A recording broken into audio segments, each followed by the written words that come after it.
disciples, apostles, followers are connected with the word of God.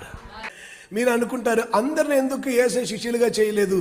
వారిని చెయ్యలేం, వారిని వెంటబట్టుకుని వెళ్ళలేం, రొట్టె తినటానికి వచ్చిన వ్యక్తిని తీసుకొని వెళ్ళలేం, ఆమేన్, స్వస్థత కొరకు వచ్చిన వ్యక్తిని తీసుకొని వెళ్ళలేం.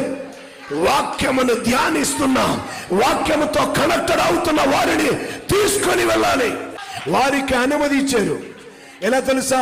తనతో ఉండుటకు, దేవుని రాజ్యమును ప్రకటించుటకు, సమస్తమైన దెయ్యములను వెళ్ళగొట్టుటకు, రోగులను స్వస్థపరచుటకు వారికి అధికారం ఇచ్చారు.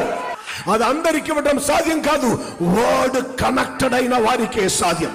మీరు అనుకున్నారా పని ఏం లేకుండా అక్కడక్కడ తిరిగినటువంటి వారిని చేర్చుకున్నారని? కేవలం జాలరీగా ఉన్న no no no no, they are not ordinary. ఓ సాధారణ వ్యక్తులను కాదండి, ఎక్కడో విత్తనం పడినటువంటి వారిని ఆయన పట్టుకున్నారు. Word will be connected with the word. If you hold on to the word